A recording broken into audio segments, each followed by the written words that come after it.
तो स्टार्ट करते हैं सेवा क्लास 9 साइंस के बुक को। हम स्टार्ट करेंगे चैप्टर नंबर 5 से।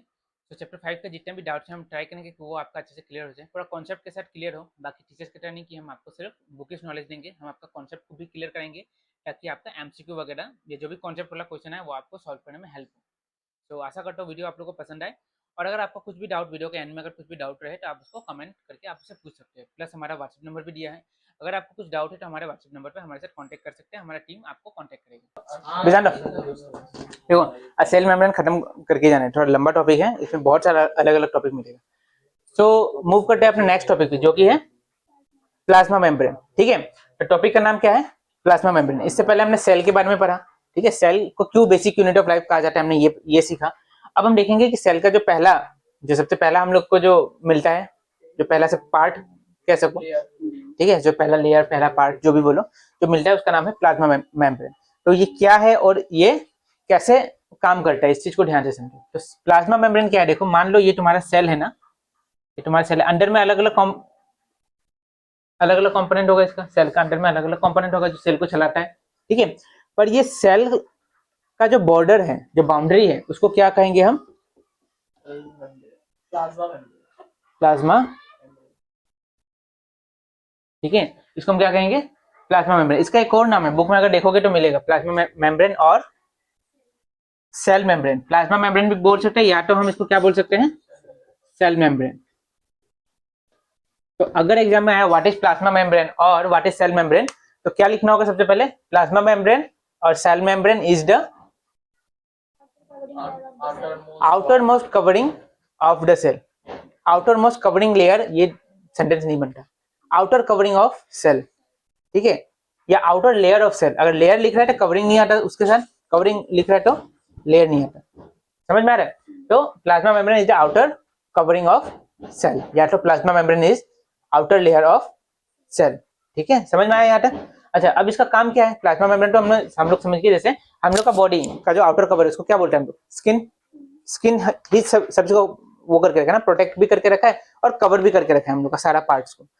प्लस सेल को किसने कवर करके रखा है? Plasma membrane. तो प्लाज्मा मेम्ब्रेन पता चल गया, plasma membrane is the outer covering of cell. अब इसका काम क्या है? बॉडीगार्ड। बॉडीगार्ड नहीं बोल सकता, बॉडीगार्ड तो देखो जैसे कि तुम्हारा इम्यूनिटी सिस्टम को बोल सकता है बॉडीगार्ड, कि कुछ भी वायरस वगैरह आया तो वो उससे फाइट करेगा, तो वो हो गया 1 मिनट के लिए बॉडीगार्ड। ये क्या काम करेगा? बॉडीगार्ड नहीं बोल सकता, इसको एक टाइप का सिक्योरिटी गार्ड बोल सकते हैं। Very good. तो ये क्या काम किया? बॉडीगार्ड का काम किया, ये सिक्योरिटी गार्ड का काम किया? ये सिक्योरिटी गार्ड का काम किया। ठीक है, जैसे सिक्योरिटी गार्ड गेट में खड़ा रहता है ना, वो तो बॉडीगार्ड नहीं, वो तो सिक्योरिटी गार्ड है। कौन अंदर आएगा कौन अंदर जाएगा वो कौन डिसाइड करेगा? सिक्योरिटी गार्ड डिसाइड करेगा। तो ये जो काम है ये किसका काम करता है? सिक्योरिटी गार्ड का काम करता है। कैसे काम करता है? कि कौन सा सब्सटेंस अंदर आएगा सेल का और कौन सा सब्सटेंस सेल का बाहर जाएगा, वो कौन डिसाइड करता है?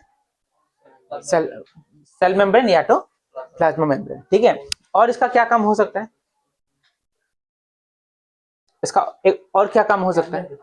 एक तो हमने देखा कि ये सेल को प्रोटेक्ट करता है, मतलब ये सॉरी, ये क्या करता है? कौन अंदर आएगा, कौन सा सब्सटेंस अंदर आएगा और कौन सा सब्सटेंस बाहर जाएगा वो डिसाइड करता है। अब सब्सटेंस में होगी जैसे कि ऑक्सीजन हुआ, कार्बन डाइऑक्साइड हुआ, वाटर हुआ, ये सब हम लोग डिसाइड करेंगे कि क्या अंदर आना चाहिए और क्या अंदर नहीं आना चाहिए। सेकंड इसका काम क्या है? सेकंड इसका देखो एक और काम है ना, जैसे सिक्योरिटी गार्ड, ये जब इसको सिक्योरिटी गार्ड बोल रहे हो तो सिक्योरिटी गार्ड का और काम क्या है? वो अंदर के लोगों को बाहर के लोगों से प्रोटेक्ट करके रखते हैं। हाँ, इसको भी बोल सकते हो ना, plasma membrane protects the inner component of the cell from the outer environment. ठीक है, अंदर का जो कंपोनेंट है उसको बाहर से प्रोटेक्ट करके रखता है कि नहीं? ये कवर है तभी तो अंदर का चीज प्रोटेक्ट है अंदर में। अगर ये कवर नहीं रहा तो अंदर का चीज प्रोटेक्टेड होगा नहीं होगा। ठीक है, और एक और मेजर काम क्या है इसका, कि सेल का जो कंपोनेंट है उसको बाहर, अगर मान लो ये ही नहीं रहा, ये जो सेल है जो कवर है ये नहीं रहा, तो क्या होगा? ये सेल का सारा कंपोनेंट निकल के चले जाएंगे ना, सेल रहेगा क्या? नहीं रहेगा ना। जैसे अगर मान लो हम लोग का स्किन ही नहीं है तो सारा ब्लड निकल जाएगा ना, वैसे अगर ये कवर नहीं है तो क्या होगा? सारा जो ऑर्गेनल से, मतलब जो अंदर का जो पार्ट है वो सब क्या होगा? निकल के चला जाएगा। तो 4 हमने अभी तक मेजर पॉइंट पढ़ा। सबसे पहला point, plasma membrane cell membrane क्या है? क्या है वो?